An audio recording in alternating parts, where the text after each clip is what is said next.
आज की क्लास में मैं आपको न्यू टॉपिक एक्सप्लेन करने जा रही हूँ। इस टॉपिक में स्पेशल क्या है, इस टॉपिक को पहले आपने और अदर किसी भी क्लास में नहीं पढ़ा है, ठीक है। इसके पहले आपने इसकी पढ़ाई नहीं करी है, ये नया है आपके लिए। नया होने का ये मतलब नहीं है कि टफ है, आसान है समझने पे, ठीक है। जब आप सेल पढ़ रहे थे 11th क्लास में, तो सेल की पढ़ाई करते वक्त एक चीज याद होगी आपको, क्या? लास्ट में जो पोर्शन न्यूक्लियस के बाद आपको बताया गया और पढ़ाया गया है, तो वहां पे आपने एक चीज पढ़ी थी कि ये जो प्राइमरी कंस्ट्रक्शन है क्रोमोसोम के अंदर, दैट्स कॉल्ड सेंट्रोमियर। ये क्या है? सेंट्रोमियर है। ये जो यहाँ पे क्या है, ये जो कंस्ट्रक्शन है, इसको क्या बोलेंगे हम लोग? इसको हम लोग बोलेंगे कि ये सेंट्रोमियर है। तो अगर आपके दिमाग में एक क्वेश्चन आए कि जब इसको यूनिफॉर्म चलना चाहिए था, तो अचानक से ये बीच में ऐसे डिप्रेशन क्यों दिख रहा है, तो ये क्या है? सेंट्रोमियर है। जो प्राइमरी कंस्ट्रक्शन होता है उसको हम सेंट्रोमियर का नाम देते हैं, ठीक है। और इसी सेंट्रोमियर के ऊपर जब एक डिस्क शेप्ड स्ट्रक्चर अटैच हो जाता है, दैट्स कॉल्ड काइनेटोकोर, ठीक है। ये दो टर्म जो है वो आपने वहां पे सुना था, यहाँ भी आएगा वापस। कुछ चीजें अगर आपको याद है तो बहुत अच्छी बात है, नहीं याद है तो मुझे वैसे भी आपको रिकॉल कराना ही है, ठीक है। जब मैं आपको मेंडल्स लॉ समझा रही थी, तो मेंडल्स लॉ समझाते वक्त बार बार अलील के बारे में समझा रही थी मैं आपको। और जब आपको उसको समझना था, ये डायग्राम की हेल्प ली थी मैंने, ये आपको याद होगा। तो उस वक्त हम इसको कौन से पॉइंट ऑफ व्यू से कर रहे थे, मैं बार बार आपको एक ही चीज सिखा रही थी कि ये जो क्रोमोसोम है, अगर एक साथ अटैच है, अगर ये कैसे है, यहाँ पे डिप्लॉयड फॉर्म में है, मतलब ये दोनों के दोनों अभी ऐसे पेयर बना के बैठे हैं, तब तो खैर कोई बात नहीं। लेकिन अगर आप ये पेयर बना के बैठे हैं और तब अगर आपको यहाँ पे मार्क करना है, तब तो हम जीन बोलेंगे, क्योंकि जीन को हम क्या कह रहे हैं? यूनिट ऑफ इनहेरिटेंस कह रहे हैं। जीन को हम क्या कह रहे हैं? यूनिट ऑफ इनहेरिटेंस कह रहे हैं। तो अभी तो ये जीन है, लेकिन जैसे ही आप इसको सेपरेट करने का काम करेंगे, आफ्टर सेपरेशन एक अलील, मतलब इस जीन के जो अलील्स हैं वो स्प्लिट होके आपको यहाँ पे नजर आएंगे। तो जिसके लिए आपने याद करा था alleles are part of gene या फिर alleles are alternative forms of gene, ये दो चीजें आपने सीखी थी। तो ये आप क्यों सीख रहे थे? ताकि आपको ये बात समझ आए कि व्हाट आर अलील्स। अब जब अलील आप सीख चुके हैं और जीन आप सीख चुके हैं, तो एक्चुअली अब क्या आपको सीखना है और उसको बाद में क्यों पढ़ाया जा रहा है, लिंकेज को? क्योंकि अगर ये बेसिक कॉन्सेप्ट बच्चों के पास नहीं है, तो आपको लिंकेज समझना भी बहुत मुश्किल होगा, किसी टीचर को समझाना भी बहुत मुश्किल होगा, ठीक है। फिर मैंने आपको एक और बात बताई थी कि genes are responsible for expression of characters in your body. इसका मतलब है कि आपकी बॉडी में जितने भी कैरेक्टर्स अवेलेबल हैं, सबके लिए अलग अलग जीन्स जो है वो रिस्पॉन्सिबल है। आपके हेयर कलर के लिए एक जीन होगा, आई कलर के लिए नेक्स्ट जीन, स्किन टोन के लिए next gene, pitch of voice के लिए नेक्स्ट जीन, मतलब हर एक फीचर, हर एक कैरेक्टर के लिए अलग अलग जीन्स की आपको रिक्वायरमेंट है। तो सवाल ये उठता है कि जब जीन्स के बारे में बात करें, मैंने बोला अगर आपको फॉर एग्जांपल समझना है, तो मैंने आपको बोला, जो मैंने यहाँ पे ब्लू कलर से बना रखा है, मैंने आपको बोला कि ये सपोज करते हैं ये आपके हेयर कलर का है, ठीक है, ये आपके स्किन टोन का है। लेकिन जब मेंडल्स लॉ आप पढ़ रहे थे, तो मेंडल्स लॉ में मैंने ही सिखाया, मैंने बोला expression of one gene is completely independent of an expression of another gene. ये expression of one gene never interferes the expression of another gene. ये कभी भी दूसरे जीन के एक्सप्रेशन को इंटरफेयर नहीं करेगा, डिस्टर्ब नहीं करेगा। तो अब क्या दिक्कत आ गई? तो दिक्कत है, बहुत बड़ी प्रॉब्लम आ गई।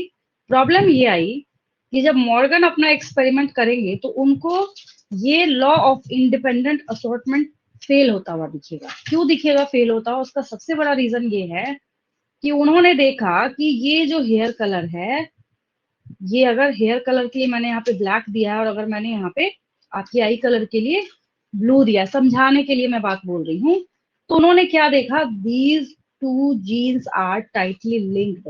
ये दोनों के दोनों जीन्स क्या है, यहाँ पे टाइटली लिंक्ड है, और टाइटली लिंक्ड होने की वजह से अब एक बहुत बड़ी प्रॉब्लम आने जा रही है। क्योंकि जब मैं आपको डायहाइब्रिड क्रॉस सिखा रही थी, तो डायहाइब्रिड क्रॉस को बताने के बाद मैंने ये टेबल शो करके आपको कौन सी बात बताई, मैंने बताया कि यहाँ पे लॉ ऑफ इंडिपेंडेंट असॉर्टमेंट काम कर रहा है, और ये जो आपके पास लॉ ऑफ इंडिपेंडेंट असॉर्टमेंट है, इसमें एक जीन का एक्सप्रेशन दूसरे जीन के एक्सप्रेशन को डिस्टर्ब नहीं कर रहा। एज फॉर एग्जाम्पल, अगर मैं पूछूं कि ये कैसे जीन्स है, रेसेसिव है या डोमिनेंट है, स्मॉल और क्या है, रेसेसिव। हाँ ठीक है, वेरी गुड, रेसेसिव है। अब अगर हम बात करें यहाँ पे कैपिटल वाई क्या है, डोमिनेंट। Dominant, very good. तो कैपिटल वाई स्मॉल वाई को सप्रेस करके, ऐसे भी इसका मतलब ये है कि इस बॉक्स के अंदर फर्स्ट हाफ में रेसेसिव ट्रेट अपने आप को एक्सप्रेस कर पाएगा, क्योंकि यहाँ पे कोई डोमिनेंट अलील नहीं है। सेकेंड पार्ट में यहाँ पे डोमिनेंट अलील है, वो अपने आप को एक्सप्रेस करेगा, क्योंकि ये दूसरे वाले स्मॉल वाले वाई को सप्रेस कर देगा। तो क्या ये स्मॉल आर इसको बोलेगा भाई मैं रिसेसिव हूँ, तुम मत एक्सप्रेस हो, मेरे साथ रिसेसिव को ही एक्सप्रेस होने दो? ऐसा तो कुछ भी नहीं है, ये तो काम नहीं करेगा यहाँ पे। तो जब यहाँ काम नहीं करेगा, तो इसके लिए हमने पढ़ा था और मैंने आपको सिखाया था लॉ ऑफ इंडिपेंडेंट असॉर्टमेंट। लेकिन अब जाके लॉ ऑफ इंडिपेंडेंट असॉर्टमेंट जो है वो कंप्लीटली फेल होने जा रहा है। फेल किसकी वजह से होगा, तो फेल यहाँ पे इस वजह से होता है कि जब आप क्रोमोसोम्स को एनालाइज करना स्टार्ट करते हैं, तो अब आपको क्या पता चला यहाँ पे कि जो जीन 1 है और जो जीन 2 है, तो जीन 1 और जीन 2 है वो इतने पास पास बैठे हैं कि जब इनका सेग्रीगेशन होना है, तो ये दोनों जीन्स जो हैं ये एक साथ कूद जाते हैं। कहाँ? जब गेमेट फॉर्मेशन हो रहा होता है, तो ये दोनों के दोनों जीन्स जो है, जीन 1 बोलेगा कि भाई मैं जा रहा हूँ, जीन 2 कहता है मैं तो तुम्हारा बेस्ट फ्रेंड हूँ, मुझे छोड़ के कहाँ जा रहा है, ये भी चला जाएगा साथ में। इसका सबसे बेस्ट एग्जाम्पल है आपका हेयर कलर और आई कलर। आप देखेंगे किसी का अगर हेयर कलर बहुत लाइट ब्राउन होगा, तो आईज का कलर भी मैच कर रहा होगा उसके साथ। अगर हेयर कलर ब्लैक होगा, तो आईज का कलर भी कैसा होगा, ब्लैक होगा। ठीक है, ये कंप्लीटली लिंक्ड जीन्स हैं, ये बहुत अच्छा एग्जांपल है आपकी बॉडी में। ठीक है, फिर आपने क्या देखा यहाँ पे, एक और एग्जांपल, अगर ये बहुत डिस्टेंस मेंटेन करके रखे हुए हैं, भाई डिस्टेंस मेंटेन करके रखे हुए हैं तो नॉट लिंक्ड। यहाँ भी जीन 1 यहाँ है और जीन 2 यहाँ है, और इन दोनों के बीच में आपको गैप जो है ये बहुत ज्यादा दिख रहा है। इन जीन 1 और जीन 2 के बीच में जब गैप कम है, तो इन जीन्स को हम लोग लिंक्ड जीन्स कहते हैं। क्या कहते हैं? इसको हम लोग लिंक्ड जीन्स बोलेंगे। क्या बोलेंगे? ये जीन्स कैसे हैं, तो लिंक्ड हैं, टाइटली यहाँ पे ये एक दूसरे के साथ बाइंड करके बैठे हुए हैं। और जब इनको जाना है सेग्रीगेट होके, तो सेग्रीगेट होते वक्त भी ये क्या करते हम हैं? अगर दोनों पास होंगे तभी हम लोग उसको लिंक्ड बोलेंगे। बिल्कुल, हाँ बिल्कुल, बस सिंपल लैंग्वेज में यही समझना है। जब पास है तभी बोलेंगे हम लोग, नहीं तो नहीं बोलेंगे। फिर तो खैर कोई बात ही नहीं है उसमें। जब ये दूर है तब हम नहीं बोलेंगे। अगर साधारण भाषा में मैं आपको बताऊं तो बिल्कुल सिंपल सी यही चीज है। ठीक है, कि क्या मतलब है इसका? Two genes are tightly linked, यहाँ पे टाइटली लिंक्ड है, तो जीन्स को बोलेंगे लिंक्ड जीन्स, और इस फेनोमेना को बोलेंगे लिंकेज। और ये जो लिंकेज टर्म है, इसको भी प्रपोज करने का काम मॉर्गन ने ही किया था। मॉर्गन ने ही बोला कि मैं क्या करता हूं, मैं इसको लिंकेज बोल देता हूँ। क्या बोल देता हूँ? मैं इसको लिंकेज बोल देता हूँ। ठीक है, तो ये तो स्टोरी मैंने आपको इसलिए समझाई ताकि आपको ये पता चले कि मेंडल साहब जब अच्छा खासा सब कुछ बता के गए ही थे, तो हमें वापस से ये चीज पढ़ने की जरूरत क्यों पड़ी? तो जरूरत इसलिए पड़ रही है कि जब ये लिंकेज का फेनोमेना आएगा, तब डाइहाइब्रिड क्रॉस का 9331 का रेशियो मेंटेन नहीं होगा। अब जो 9331 का रेशियो है जाके क्या हो जाएगा, वहां पे डिस्टर्ब हो जाएगा। याद रहेगा ये? तो ये क्या हो गया, क्या देख रहे हैं हम लोग यहाँ पे? लिंकेज देख रहे हैं। फिर उसके बाद जब हम बात करते हैं कि मॉर्गन ने जो अपना एक्सपेरिमेंट है वो किस पे किया, तो मैंने आपको प्रीवियस लेक्चर में बताया था कि मॉर्गन का जो एक्सपेरिमेंट है, आखिर वो कैसे ये प्रूफ कर पा रहे थे, कैसे क्या देखा उन्होंने जिसके बेसिस पे ये सब बोलना स्टार्ट करा। तो उनका एक्सपेरिमेंट जो है ये ड्रोसोफिला मेलानोगास्टर के ऊपर था। ये प्रीवियस लेक्चर है, याद होगा आपको, मैंने आपको एक्सप्लेन करा था, याद भी करा दिया था कि कैसे आपको एग्जाम में इसको लिखना है। अब आगे का जो पूरा का पूरा डिस्क्रिप्शन है उसके लिए ये फाउंडेशन की तरह काम करता है। क्यों? अगर मैं अचानक से आपको बोलना स्टार्ट कर देती तो आपको कुछ समझ नहीं आता। तो जब इन्होंने ड्रोसोफिला मेलानोगास्टर को लिया तो एक क्वेश्चन बनता है ना, यहाँ पे सोच के देखिए क्वेश्चन क्या बनता है कि जब ड्रोसोफिला को इन्होंने लिया तो ड्रोसोफिला में किस किस कैरेक्टर को और किस किस फीचर को इन्होंने लिया। जब ये डायहाइब्रिड क्रॉस बना रहे थे तो डायहाइब्रिड क्रॉस बनाते वक्त इन्होंने ड्रोसोफिला के कौन से 2 फीचर्स को देखा या किन 2 फीचर्स को इन्होंने एनालाइज करने का काम किया। ठीक है, तो इसके लिए मैं आपको याद कराती हूँ, इस पे क्वेश्चंस पूछे जाते हैं और रीजन ये है कि है बहुत ही आसान सा पार्ट, बस थोड़ा सा कंफ्यूजिंग होने की वजह से बच्चे भी इसमें कंफ्यूज हो जाते हैं। ठीक है, चलिए एक पेज हम लोग इसके लिए बना लेते हैं।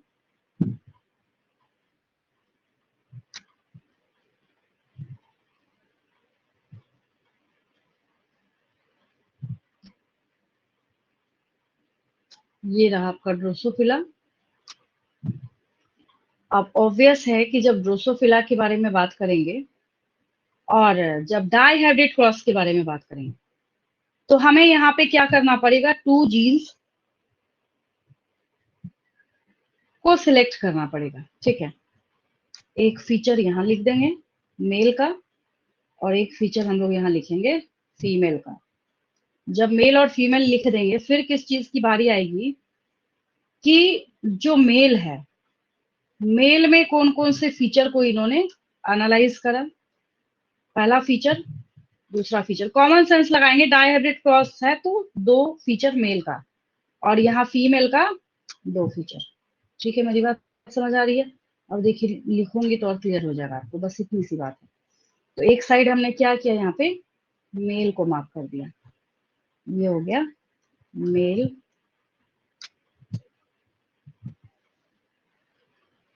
और ये हो गया यहाँ पे फीमेल।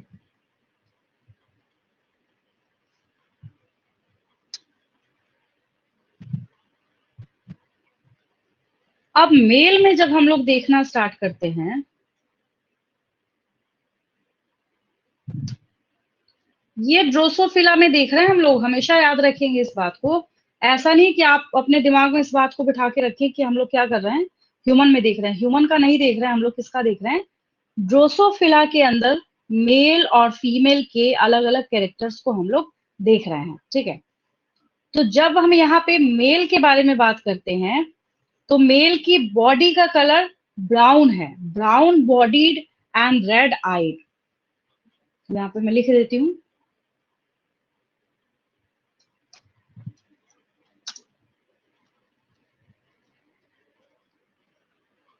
एक ये हो गया ब्राउन बॉडीड, आई का कलर क्या है, रेड है।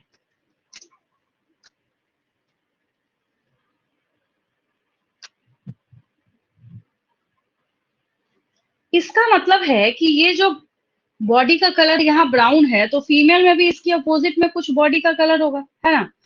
तो यहाँ पे फीमेल के बॉडी का कलर क्या है, येलो है। जब यहाँ पे आई का कलर रेड है तो यहाँ भी कुछ आई का कलर होगा, तो यहाँ पे आई का कलर क्या है, व्हाइट है। तो ये ब्राउन बॉडीड है ना, ब्राउन बॉडीड के लिए यहाँ पे कर देंगे येलो बॉडीड।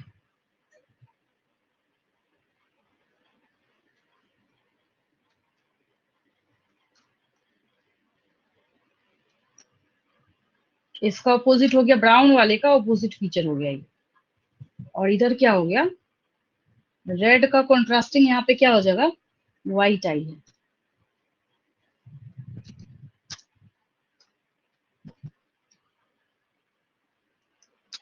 अब अगर एक क्वेश्चन पेपर के अंदर मैंने, हाँ एक और चीज है, एक और इंपॉर्टेंट बात मैं आपको बता दूं, ये जो आपको 4 ऑप्शन यहाँ पे नजर आ रहा है ना, 4 ऑप्शन बोलने का मतलब है 1 2 3, 4, ये सब में होगा। सब में होगा बोलने का क्या मतलब है कि जब मेल का फीचर पूछा जाएगा, जब किसका पूछा, मैं पूछूं आपसे कि विच ऑफ द फॉलोइंग, बॉडीड आइड नहीं लिखा होगा, सिर्फ ब्राउन, रेड, येलो, व्हाइट लिखा होगा, 4 लिखा होगा आपको। मैं आपसे क्वेश्चन पूछूंगी विच of the following is body colour of male, क्या आंसर होगा? Body colour of male, brown, body colour of female, yellow, I colour of male, red, I colour of female. White. ठीक है, क्योंकि आप 4 कलर पढ़ रहे हैं तो ये चारों के चारों आपको ऑप्शन में होंगे, इस बात को आपको हमेशा याद रखना है। अच्छी बात क्या है? अच्छी बात ये है कि ये जो इन फीचर्स का यूज करके और इस्तेमाल करके, अब फीचर अगर आप नोटिस करेंगे तो एक फीचर हमने किसका लिया है, बॉडी कलर का लिया है, फीचर नंबर 1। दूसरा हमने आई कलर का लिया है, फीचर नंबर 2।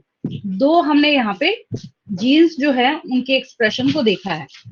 तो जैसे आप मेंडेलियन डायहेब्रिड क्रॉस थोरोली सीख रहे थे, जीनोटाइप बना रहे थे, फिनोटाइप बना रहे थे, वैसे आपको यहाँ पे डिस्क्रिप्शन में नहीं देखना है। ठीक है, ये अच्छी बात है, नहीं तो और आप पजल हो जाते। अभी आपको सिर्फ इतनी बात याद रखनी है कि इतने सारे फीचर्स को और एक्सप्रेशंस को देखने के बाद मॉर्गन साहब ने क्या देखा, मॉर्गन ने बोला कि भाई मेरा तो जो रेशियो है फिनोटाइप का वो 9331 आ ही नहीं रहा है, इनका रेशियो क्या हो गया, डिस्टर्ब हो गया। जब डिस्टर्ब हो गया ना, तब इन्होंने एक बात सोचना स्टार्ट किया। बोले कि मेंडल तो अच्छा खासा बता के गए थे, तो ठीक ही था, लॉ ऑफ इंडिपेंडेंट। और ये बात नहीं है कि लॉ ऑफ इंडिपेंडेंट असॉर्टमेंट आज हमारे नेचर में फॉलो नहीं होता है, होता है, कई जगहों पे होता है। तो जिसकी वजह से हमने लॉ का टैग नहीं हटाया है उसके ऊपर से। आज भी देखेंगे तो हम क्या बोलते हैं, लॉ ऑफ इंडिपेंडेंट असॉर्टमेंट बोल के ही पढ़ाई करते हैं। ऐसा नहीं कि हमने उसको हाइपोथेसिस बना दिया, नहीं। होता है कुछ जगह पे अगर अप्लाई होता है तो हम उसको लॉ बोलेंगे। ठीक है, तो जब मॉर्गन यहाँ एक्सपेरिमेंट कर रहे हैं तो इनका जो रेशियो है वो डेविएट कर गया यहाँ से। डेविएट जब कर गया तो तब इन्होंने सोचना स्टार्ट किया कि भाई क्या रीजन है जो मेरा 9331 का रेशियो यहाँ पे डेविएट कर गया। तब इनको रीजन के तौर पे ये लिंकेज निकल के सामने आया कि gene 1 and gene 2 are tightly linked with each other.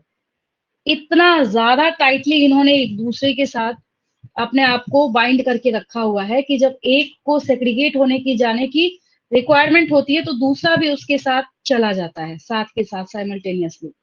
तो जिसका असर क्या होता है कि जो आप डाइहाइब्रिड क्रॉस पी प्लांट वाले केस में देख रहे थे, जहां पे आपके पास 9331 का रेशियो आ रहा था, वो कंप्लीटली क्या हो जाता है, यहाँ पे चेंज्ड हो जाएगा। और चेंज होने का रीजन क्या है, लिंकेज।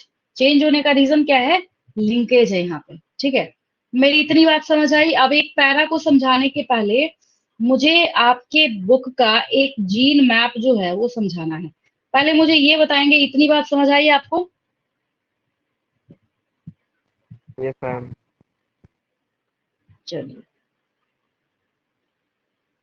ये इस पेज का स्क्रीनशॉट लेंगे, फिर मैं आगे मूव करती हूँ।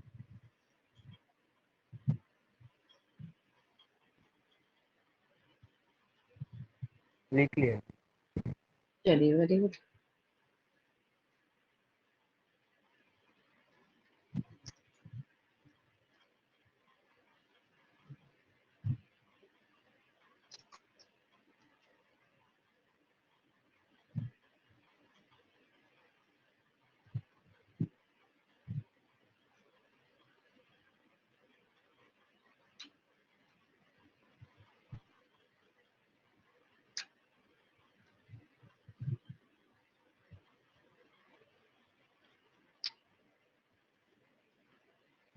इस डायग्राम को पहचान रहे हैं, यस और नो?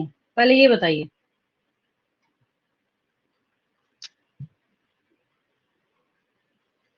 पहचानते हैं इस डायग्राम को? बस मैं इतना पूछ रही हूँ, इसको देखा है आपने अपने बुक में? ये पूछ रही हूँ मैं, आप तो इतना घबरा रहे हैं, क्या पूछ लिया मैंने? इसको देखा है आपने अपनी बुक में? हाँ मैम, बुक में से।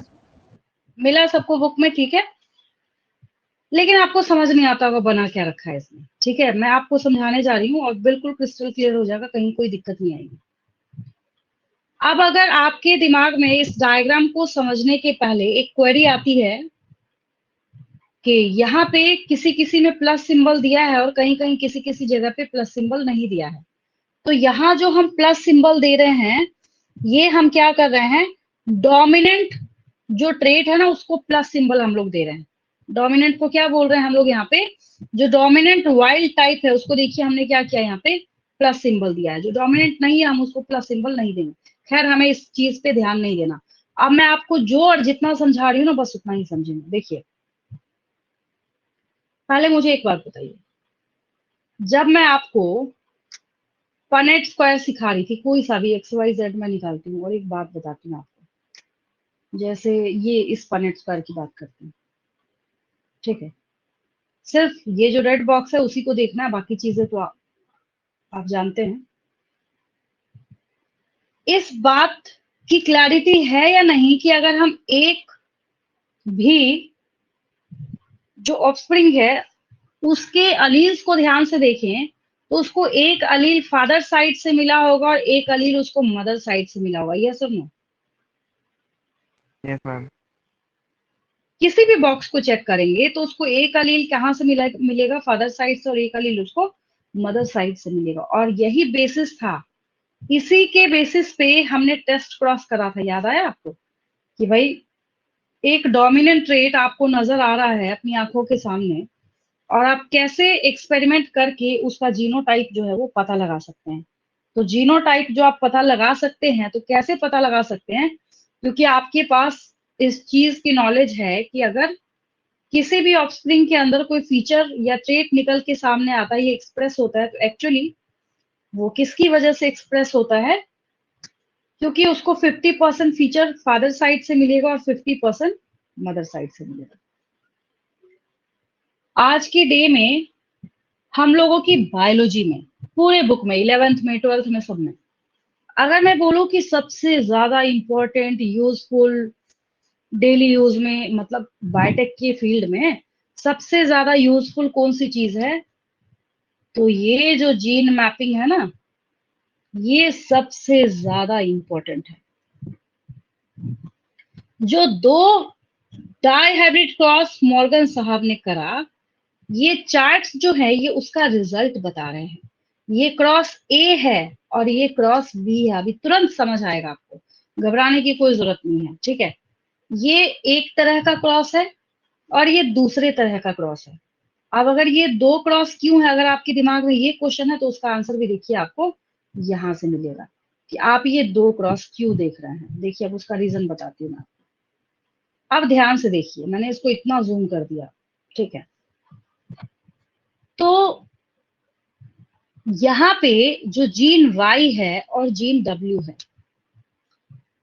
क्रॉस A में जो टू जीन्स है आपके पास Y एंड W, और क्रॉस B में जो आपके पास टू जीन्स है W एंड M। अब मेरा क्वेश्चन सुनेंगे ध्यान से, किन दो जीन्स, मतलब क्रॉस A में जीन के बीच का डिस्टेंस कम है या क्रॉस B में जीन के बीच का डिस्टेंस कम है?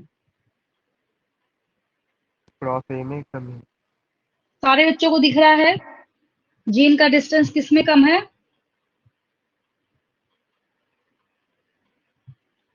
जीन का डिस्टेंस जो है वो क्रॉस ए में कम है। क्रॉस ए में क्या है? कम है। और जीन का डिस्टेंस ज्यादा किस में है? क्रॉस बी में। सबको दिख रहा होगा यहाँ पे, देखिए इसको ध्यान से, ठीक है। फिर यहाँ पे एक और क्वेश्चन अराइज होता है कि ठीक है हम ये समझ गए, इसका मतलब है कि आपने अभी तक के डिस्क्रिप्शन से कंक्लूजन क्या निकाला? तो कंक्लूजन ये निकल के आपके सामने आया यहाँ पे कि जो आपके पास ये दोनों जीन्स हैं ये टाइटली लिंक्ड हैं, ये दोनों जो जीन्स हैं ये टाइटली लिंक्ड नहीं है।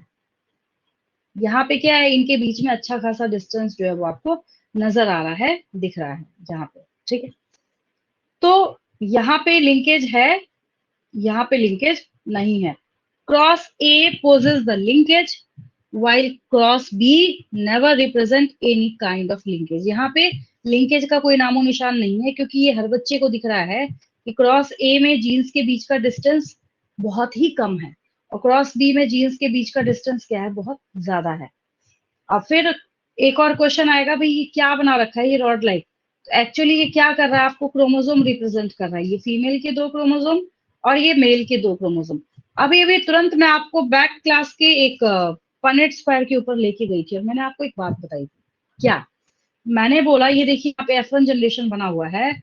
मैंने आपको एक बात बताई कि each and every Punnett square possesses 1 allele from father side and 1 allele from mother side. ठीक है, अब इसको देखते हुए ना एक चीज यहां से कंक्लूजन निकालेंगे। इसको ऑरेंज वाला कहाँ से मिला, मदर से मिला। ठीक है, इसको ये स्काई ब्लू वाला कहाँ से मिला, फादर से मिला। इसमें कोई डाउट किसी को? देखिए है या नहीं, चेक कर लीजिए। Yes ma'am. है ना, क्लियर है बिल्कुल। यस फिर मैम। इसके बाद अब इसको चेक कर लीजिए। इसको जब आप चेक करेंगे तो इसको ऑरेंज कहाँ से मिला, मदर साइड से मिला। इसको ये डार्क ब्लू नेवी ब्लू ही मुझे तो दिख रहा है, आपको वही दिख रहा होगा। ये कहाँ से मिला, इसको फादर साइड से मिला। तो F1 जो है ये तो बिल्कुल क्लियर है। ठीक है, फिर क्या किया इन्होंने, जब इसको बनाया, जब इसको पूरा का पूरा बना लिया, बनाने के बाद फिर इन्होंने बोला कि अब मैं काम करता हूं, F2 जनरेशन जो है, F2 जनरेशन भी थोड़ा बना के देख लेता हूँ कि मुझे क्या मिलता है, क्या मुझे रिजल्ट यहाँ पे नजर आता है। तो F2 जनरेशन जब इन्होंने बना के देखा तो तब इनको कौन सी बात नजर आई और जो रिजल्ट था वो काफी चौंकाने वाला था। क्या और कैसे, सो समझिए यहाँ पे ध्यान से। फिर मैंने इसको यहाँ पे जूम करा। अब ऐसा रिजल्ट आपने कभी नहीं देखा होगा अभी तक। ऊपर इतना पार्ट और इतना पोर्शन जो है ये ऑरेंज है, भाई ये तो अनोखा ही हो गया। यहाँ पे वाई प्लस जो ये आपको नजर आ रहा है, तो अगर हम इसकी बात करें, जो एक आपको यहाँ पे क्रोमोसोम नजर आ रहा है, ओनली ऊपर वाले के बारे में मैं बात कर रही हूँ। तो अगर आप इसके पास्ट जनरेशन में जाके देखिए, या तो F1 में देखिए या उसके पेरेंट्स में देखिए, मतलब ऐसे orange plus sky blue colour show करता हुआ कोई क्रोमोसोम था क्या, ये सुनो, था? No ma'am. नहीं था। इसका मतलब है, एक चीज याद रखेंगे, जिसको हम रिकॉम्बिनेंट बोल रहे हैं उसके लिए कई बुक्स में एक दूसरा टर्म यूज किया गया, दैट इज नॉन पेरेंटल। अगर नॉन पेरेंटल लिखा जाए तो आपको वहां पे घबराने की जरूरत नहीं है। जो रिकॉम्बिनेंट है उसको दूसरा टर्म हम लोग क्या दे रहे हैं, नॉन पेरेंटल दे रहे हैं। ठीक है, लेकिन यहाँ पे पेरेंटल का जो परसेंटेज है वो बहुत ज्यादा हो गया, 98.7% हो गया। क्या रीजन है, किसकी वजह से पेरेंटल टाइप जो है वो इतना ज्यादा हो गया? तो रीजन ये है, क्योंकि ये जो 2 जीन्स हैं Y प्लस W, ये आपस में इतना टाइटली यहाँ पे बाइंड करके बैठे हुए हैं। इन्होंने बोला ना भाई, हमें जो चेंज है वो मंजूर नहीं है, जैसे पेरेंटल जनरेशन में थे हम तो वैसे ही कूद जाएंगे। इन्होंने कोई मौका नहीं छोड़ा, एक साथ चले गए। जब एक साथ चले गए तो क्या हो गया, ये यहाँ पे लिंकेज शो कर रहे हैं। तो लिंकेज जब शो करेंगे तो लिंकेज बढ़ेगा, रिकॉम्बिनेशन घटेगा। बच्चों को मैं कहती हूँ कि 100 बात की एक बात अगर याद करनी है ना, तो मेरी तरफ से एक ट्रिक याद रखना। क्या, अगर मैं इसको ऐसे रिप्रेजेंट करूं, लिंकेज जैसे मैथ्स में हम लोग करते हैं, इज, अगर हम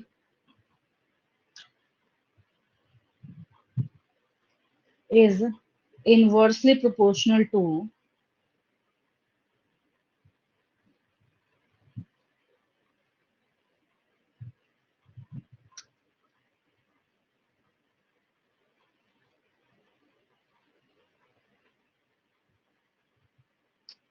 रिकॉम्बिनेशन, यहां हम लोग लिखते हैं रिकॉम्बिनेशन। ये 100 बात की एक बात है। 100 बात की क्या, ये बायोलॉजी के लिए तो 1000 बात की एक बात है, रिकॉम्बिनेशन।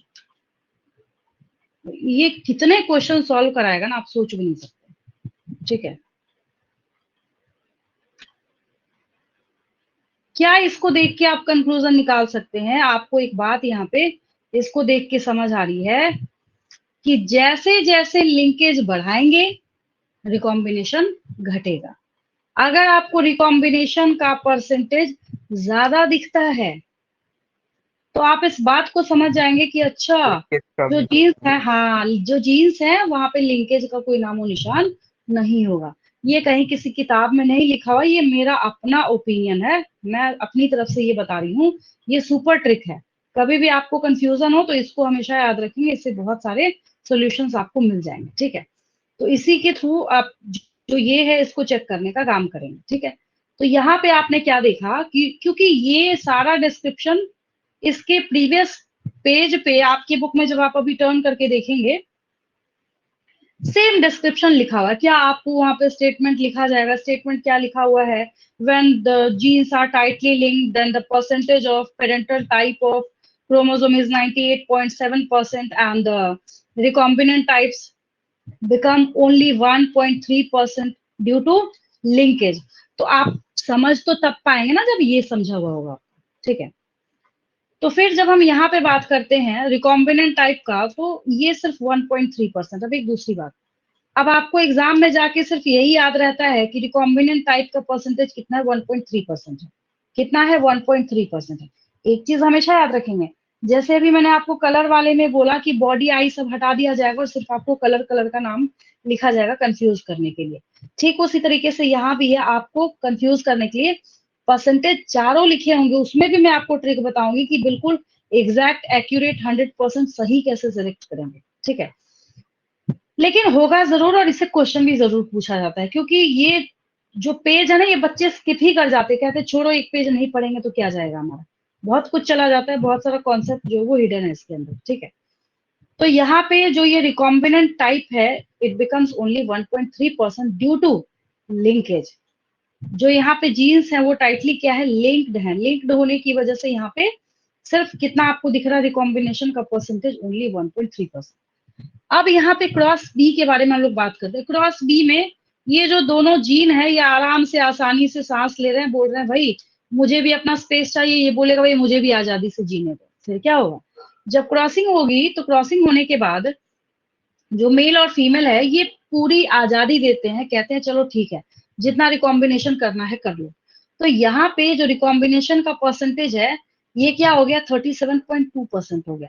अगर इनके बीच में और दूरी बढ़ेगी तो रिकॉम्बिनेशन का परसेंटेज और ज्यादा बढ़ेगा। ठीक है, मतलब लिंकेज जितना कम रिकॉम्बिनेशन उतना ज्यादा, अभी जो बताया मैंने आपको। हाँ, तो मैं किस बात पे थी कि अगर यहाँ पे बात करते हैं कि आपको एग्जाम में ये याद है कि रिकॉम्बिनेंट टाइप इज 37.2%, इधर वाला भूल गए, 100 में से माइनस कीजिए रिजल्ट आ जाएगा आपके पास।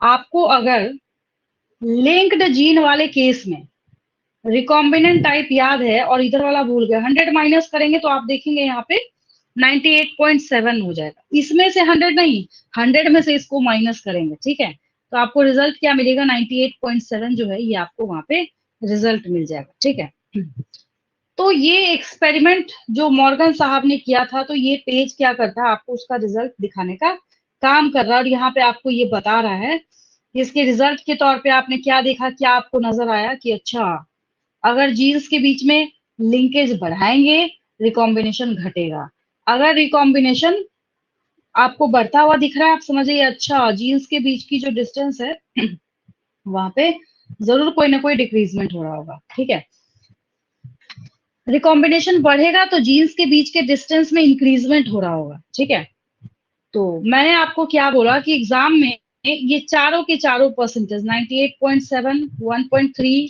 62.8, हाँ तो मैं आपको एक ट्रिक बता रही थी कि आपको सही ऑप्शन जो है वो कैसे सिलेक्ट करने को आएगा। देखिए अभी एक और चीज बताती हूँ, इसी पेज पे रहने देते हैं क्योंकि यही जो है वो सारे क्वेश्चन का आंसर सॉल्व कराएगा आपसे।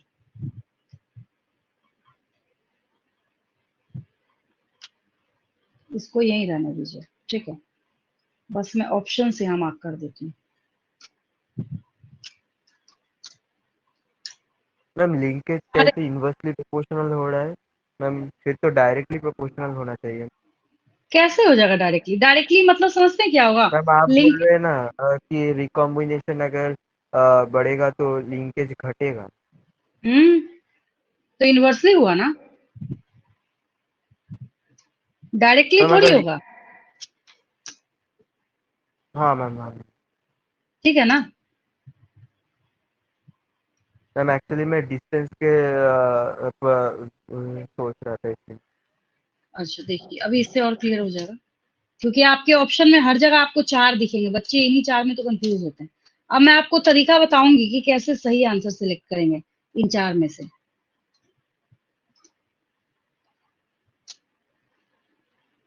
और एक ही बचा आपके पास। 100 माइनस 62.8 करेंगे 37.2।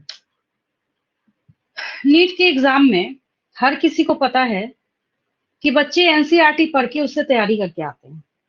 जब उससे तैयारी करके आते हैं तो क्यों ना ऐसा काम किया जाए कि उसी का डेटा डाल के बच्चों को पजल किया जाए। अब आपसे क्वेश्चन क्या पूछा जा रहा है सो सुनेंगे ध्यान से, और उसको सॉल्व कैसे करेंगे। मान लीजिए कि मेरा बताया हुआ पढ़ाया हुआ कॉन्सेप्ट आप भूल गए, इतना लेकिन हर एक बच्चे को याद है कि अगर जीन्स बहुत ज्यादा टाइटली लिंक्ड है तो रिकॉम्बिनेशन का परसेंटेज बहुत कम होगा। ठीक है, पहले मुझे एक बात बताएंगे, इतना तो कम से कम याद रख के जाएंगे ना कि ये जो 98.7 और 1.3% का जो डेटा है ये लिंकेज का है, और ये जो 62.8 और 37.2 जो है ये रिकॉम्बिनेशन का। यस और नो? इतना याद रहेगा? देखिए एक बार ध्यान से,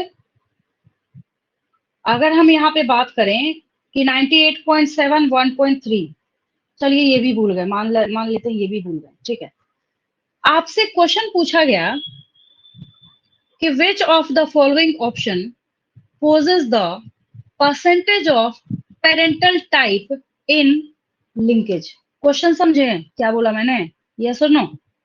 नहीं समझ आया तो मैं यहाँ पे लिख देती हूँ। मैंने बोला यहाँ पे कि which of the following option poses percentage of parental type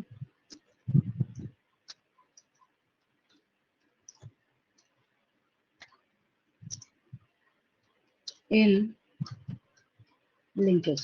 अब आया क्वेश्चन समझ में? यस और नो? Yes ma'am 98.7। लेकिन आप ना पूरा सब भूल गए। आप जब एग्जाम में बैठे ना तो आपको इसमें से कुछ भी याद नहीं। आप सोचेंगे अच्छा क्या करें, हम तो भूल गए, हमें तो कुछ भी याद नहीं आ रहा कि क्या बताया था मैम ने। 98 बताया था, 1.3, 62.8 या 37.2 बताया था। मैं एक आपको एग्जाम्पल बता रही हूँ, ठीक है?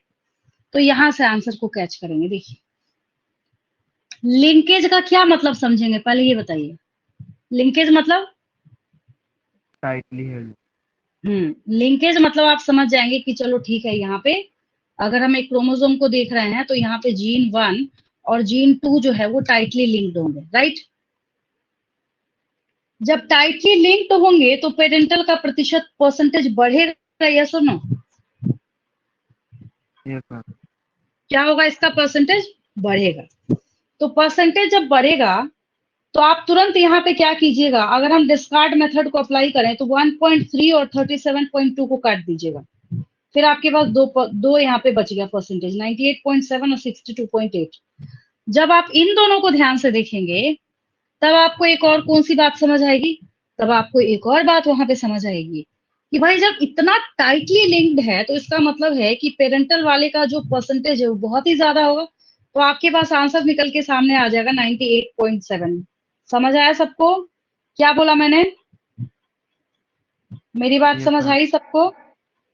बाकी बच्चों को या सिर्फ संगता को ही समझ आ रहा है? बस इसी का रिप्लाई आ रहा है मुझे। अगले डे से ना जो नहीं बोलेगा ना उसको मैं रिमूव करती चली जाऊंगी, यही करूंगी मैं। एक ही बच्चा बस रिप्लाई करता है उधर से। देखिए, तो एक आपने ये करा है तो इसका मतलब है कि इस बेसिस पे आप क्या करेंगे, और भी अदर जो क्वेश्चंस आपसे पूछे जाएंगे उसको आप यहाँ पे कर सकते हैं। ठीक है, जैसे एक तो ये क्वेश्चन रहा, क्वेश्चन नंबर 1। अगर थोड़ा इसको कायदे से लिखा जाए तो मुझे तो कुछ भी नहीं करना, कॉपी पेस्ट करना है, आप लोग स्क्रीन शॉट लेते चलेंगे। तो एक मैंने ऐसे कर दिया, percentage of parental type in linkage. ठीक है, ये हो गया। और ऑप्शन को एज इट इज रहने दीजिए, उसमें कोई बुराई नहीं है। यही 4 ऑप्शन जो है वो हमेशा पूछे जाएंगे आपसे। ये देखिए कहाँ गया ये?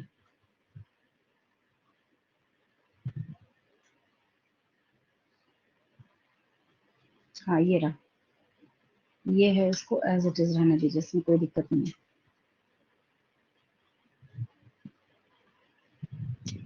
हाँ, तो मैंने आपको बोला कि अब आंसर क्या होगा, जल्दी बोलिए फटाफट।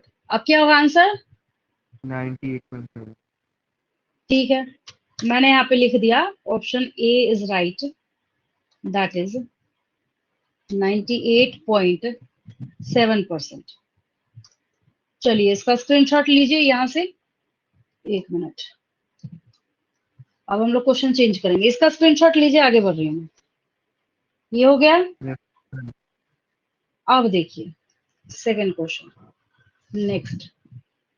फिर अगर हम लोग यहाँ पे बात करते हैं, परसेंटेज एज इट इज है, यहाँ पे क्वेश्चन चेंज करेंगे तो आंसर जो है वो बदल जाएगा। अब मैं यहाँ पे पूछ रही हूँ, which of the following option poses percentage of. अब जानबूझकर मैंने यहाँ पे क्या कर दिया, नॉन पेरेंटल कर दिया। मुझे यहाँ पे रिकॉम्बिनेंट टाइप लिखना चाहिए था। क्या लिखना चाहिए था? रिकॉम्बिनेंट टाइप, लेकिन मैं रिकॉम्बिनेंट टाइप में लिख नहीं रही हूँ, मैंने यहाँ पे कर दिया non parental type in linkage. मेरा क्वेश्चन समझ आया? तो जरूरी नहीं कि आपको वहां पे क्या लिखा रहे, रिकॉम्बिनेंट टाइप। रिकॉम्बिनेशन हुआ है तो जरूर वो नॉन पेरेंटल होगा। तो मैंने क्या किया, वहां पे बदल के क्या कर दिया, नॉन पेरेंटल कर दिया इसको। अब बताइए अब क्या होगा, कोई अब क्या होगा आंसर? 3.3। कितना होगा? 1.3। ठीक है, वेरी गुड। अब जो आपका आंसर है दैट बिकम्स 1.3%। ये आपका आंसर हो जाएगा यहाँ पे। ठीक है, चलिए स्क्रीनशॉट लीजिए। ठीक है, समझ आया क्वेश्चन सबको? चलिए नेक्स्ट क्वेश्चन। ऑप्शन यही है, क्वेश्चन पलटता जा रहा है और आपका आंसर जो है, मतलब रट आएंगे तो एक भी ऑप्शन जो आपसे सही नहीं होगा। तो ये इसलिए मैंने आपको बहुत माइन्यूटली समझाया ताकि आप कोई मिस्टेक ना करें आगे जाके। ठीक है, नेक्स्ट क्वेश्चन देखिए।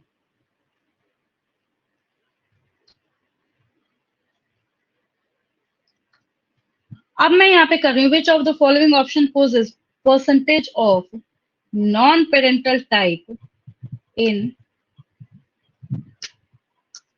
रिकॉम्बिनेशन।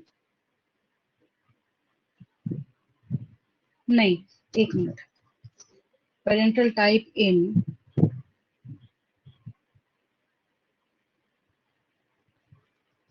द क्रॉस where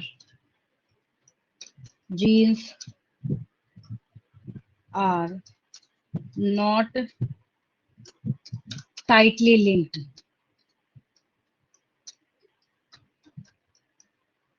हर जगह आपको ऐड होगा वहां पे in Morgan's experiment, Morgan's experiment जो है वो लिखा हुआ होगा। ठीक है, अब क्या हो जाएगा आंसर? 37.2। दोनों ही यहाँ पे उल्टा करके लिखा गया है। ये इसको पूछना चाहिए ना, यहाँ पे नॉन पेरेंट रिकॉम्बिनेंट लिखना चाहिए यहाँ पे, और यहाँ पे सीधा सीधा लिखना चाहिए कि जीन्स के बीच में क्या है, डिस्टेंस जो बहुत ज्यादा है, उसको लिखने की वजह मैंने उल्टा करके लिख दिया, आर नॉट टाइटली लिंक्ड। अब जो है यहाँ पे आंसर आपका चेंज हो जाएगा। आंसर यहाँ पे क्या हो जाएगा? 37.2 हो जाएगा। ये रहा।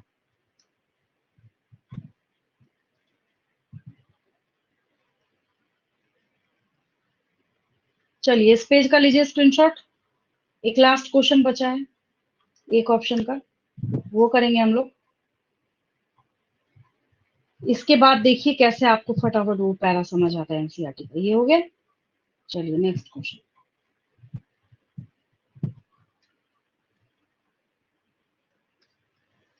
अब क्वेश्चन क्या चेंज करना है यहाँ पे, which of the following option poses percentage of. Non parental को बना दीजिए यहाँ पे पेरेंटल टाइप, क्या दिक्कत है? ठीक है, in the cross where genes are not tightly linked. अब क्या हो जाएगा? 62. हाँ ठीक है, वेरी गुड। अब हो जाएगा यहाँ पे 62.8%। अब आया समझ में सबको? चलिए इस पेज का लेंगे स्क्रीनशॉट।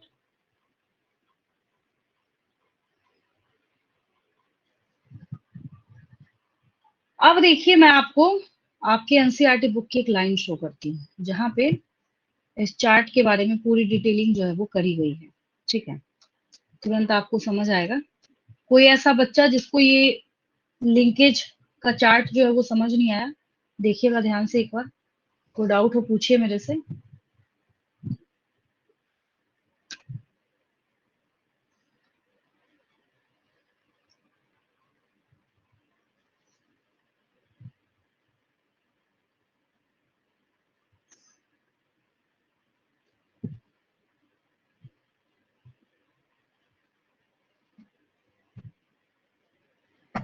चलिए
चलिए इस पेज के बारे में मैं बात कर रही हूँ क्योंकि आपको मैं ऐसे हवा में बताती रहती तो पता नहीं चलता किस पेज पे और किस पैरा पे जाना है।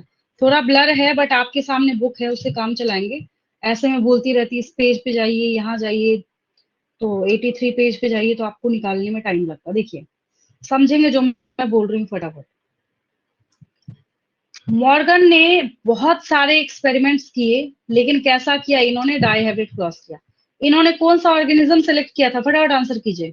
कौन सा ऑर्गेनिज्म सेलेक्ट किया था? ड्रोसोफिला। कैसा क्रॉस किया था? डाइहेब्रिड क्रॉस किया था। मेंडल साहब ने किसमें किया था? पी में किया था।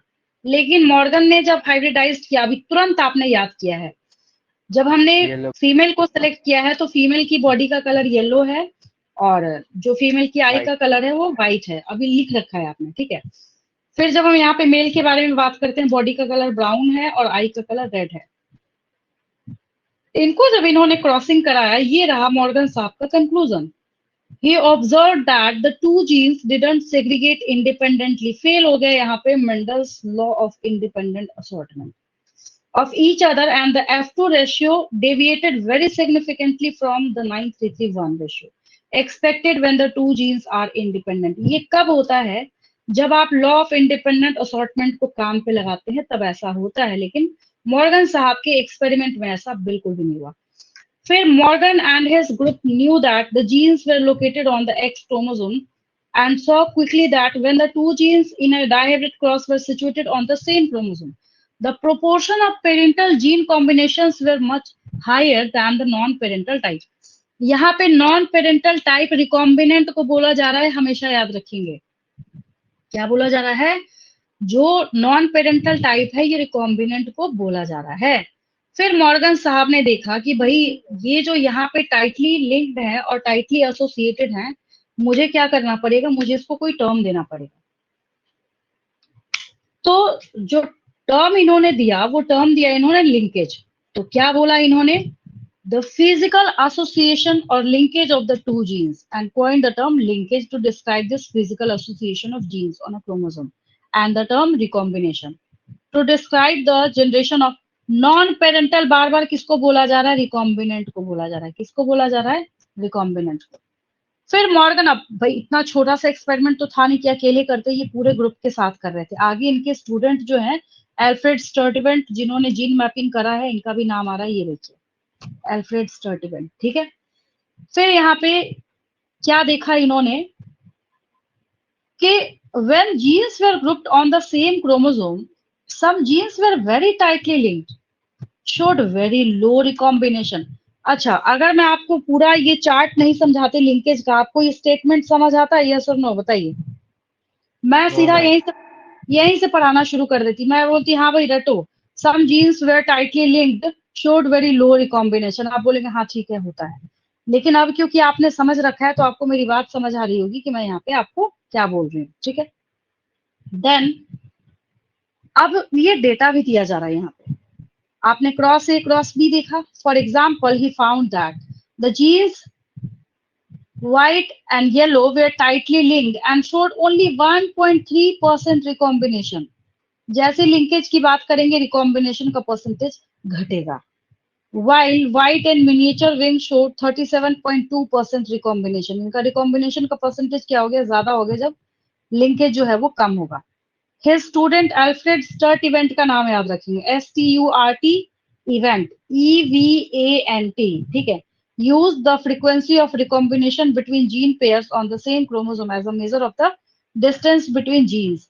और इन्होंने ऐसे करके इन्होंने क्या किया, जीन मैपिंग जो है वो तैयार कर लिया और and map their position on the chromosome. Today, genetic maps are extensively used as a starting point in the sequencing of whole genomes, as was done in the case of Human Genome Sequencing Project.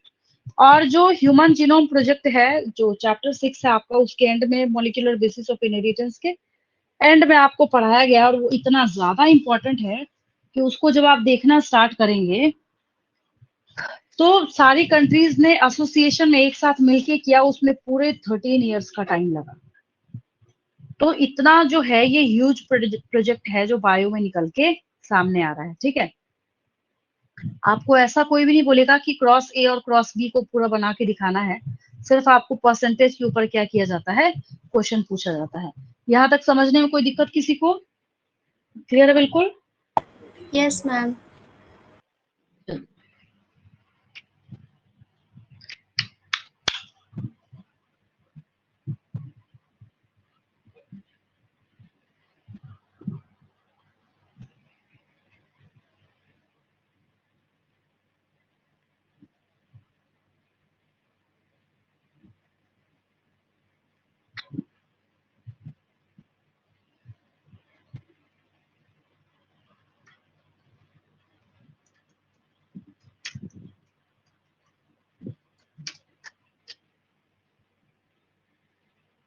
तो जो topics आपने cover किया है उससे फटाफट ये question answer जो है करते चलिए. चलिए, फर्स्ट क्वेश्चन मैं यहाँ पे लिख रही हूँ.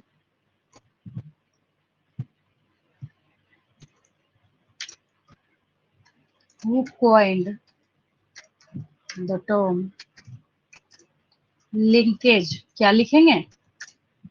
मॉर्गन. ठीक है.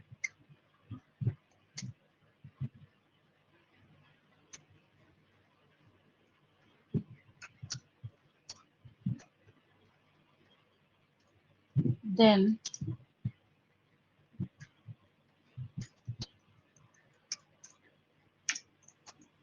मेंशन, अभी तो ऑप्शन नहीं है, फटाफट बोलेंगे बिना देखे हुए.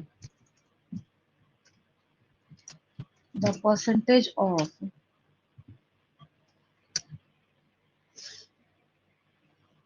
recombinant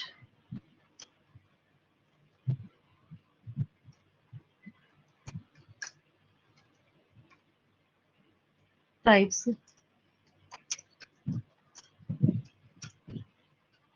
linkage. जल्दी बोलिए क्या होगा? 1.3. Very good.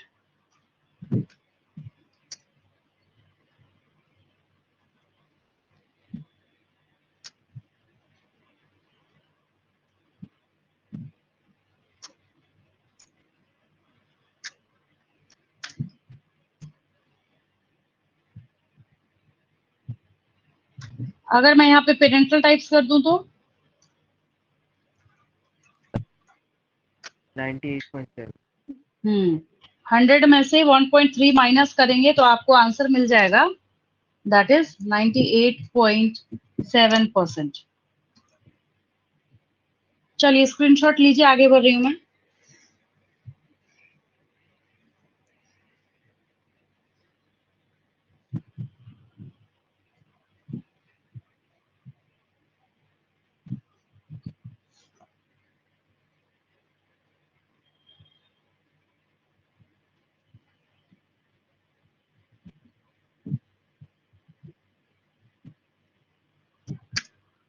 नेक्स्ट क्वेश्चन लिखिए.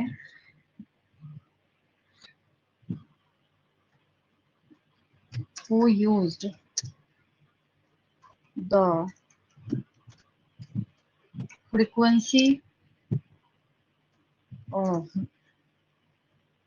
recombination between gene pairs.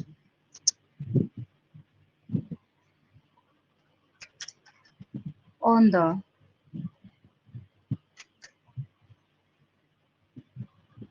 same chromosome.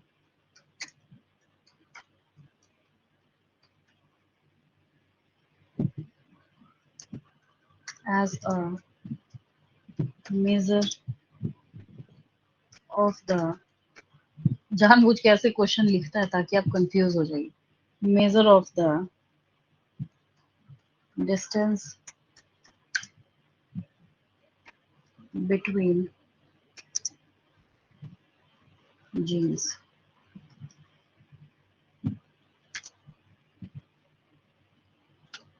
Gene mapping है ये. जब कभी भी, खैर अगर आप नीट के एग्जाम में बैठे वहां तो आपके पास ऑप्शन है ही है. अगर आप स्टर्ट इवेंट का नाम लिखेंगे तो बच्चों को मैं हमेशा कहती हूँ कि हमेशा क्या करेंगे, इनके नाम के ब्रैकेट में, विद इन ब्रैकेट जो है, ये बात आप जरूर मेंशन कर लेंगे, student of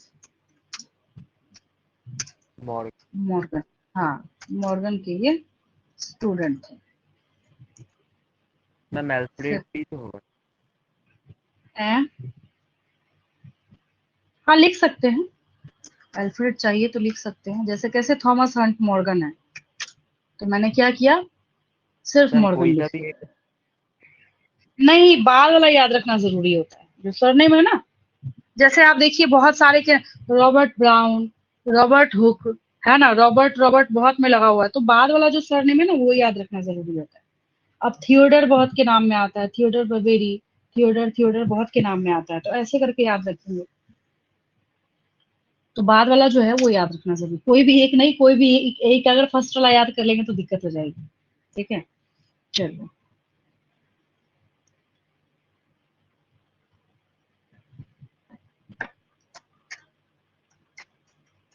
Mention the eye color of female Drosophila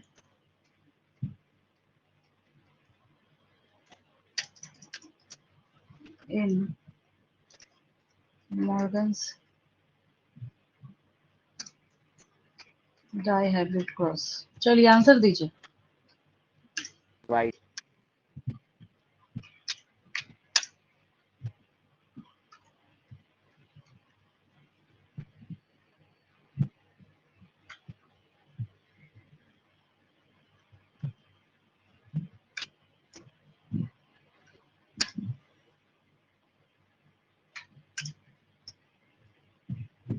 अगर मैं इसको मेल कर दूं तो यहाँ पे तब क्या हो जाएगा, मेल की आईज का कलर क्या हो जाएगा,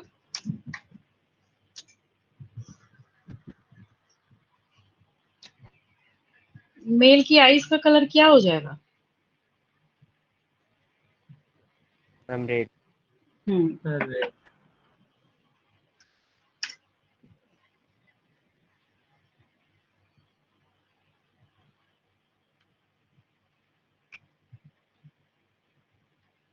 चलिए इस पेज का लेंगे screenshot.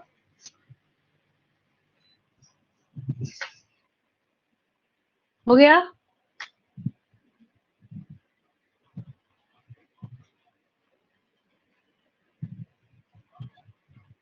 Yes ma'am.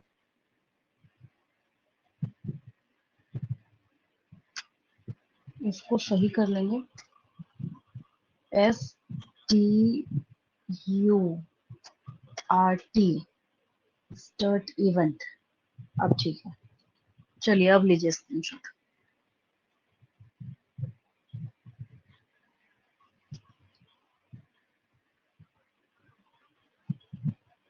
7th question.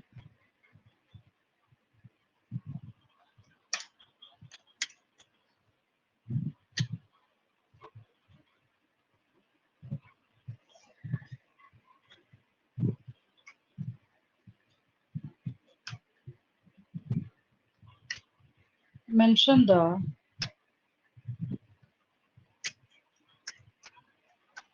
body color of female Drosophila and Morgan's diabetes. जल्दी बोलिए फटाफट, क्या हो जाएगा?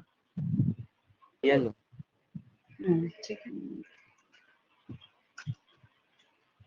एक ही क्वेश्चन बचा इसका। जो कंफ्यूजिंग पार्ट्स थे ना वो मैंने बिल्कुल क्लियर करा दिया आज की क्लास में। अब आपकी रिस्पॉन्सिबिलिटी है कि आपको इसको याद करके रखना। एक केस हमारा बचा था इसमें,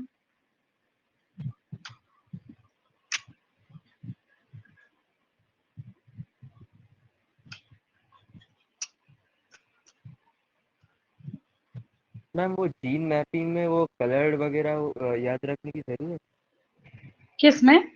नहीं, मैपिंग में नहीं, मैपिंग में क्वेश्चन खुद ही लिख के देगा आपको, समझ गए? उसमें मेन परसेंटेज याद रखना है। परसेंटेज से क्वेश्चन पूछेगा ना? हाँ, बहुत सारे, वो भी थोड़े बहुत नहीं, उस पे तो जरूर ही क्वेश्चन पूछा जाता है क्योंकि वो पेज बच्चे स्किप करते हैं, ठीक है? तो जरूर पूछा जाता है आपसे। इसका क्या आंसर होगा?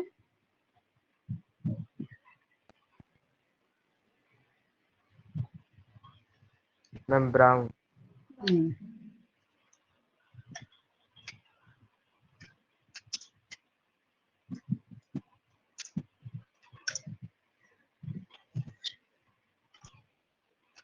What are linked genes? कुछ नहीं है, बस सिंपली याद कीजिए, the genes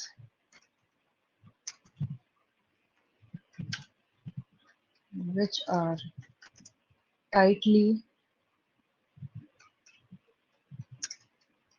associated or linked on chromosome, बस यही है। And this phenomena is known as linkage. मैंने लिंक्ड जीन पूछा है तो यहीं तक रहने दीजिए, है ना? ये हो गया।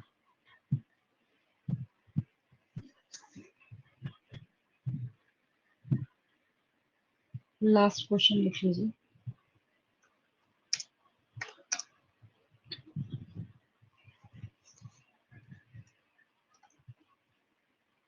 एक क्वेश्चन जो आपने कर रखा है उसको अगर ऐसे करके पूछा जाए, who proposed gene mapping, the first gene map किन्होंने किया था? ये भी एल्फ्रेड स्टर्टिवेंट ही है।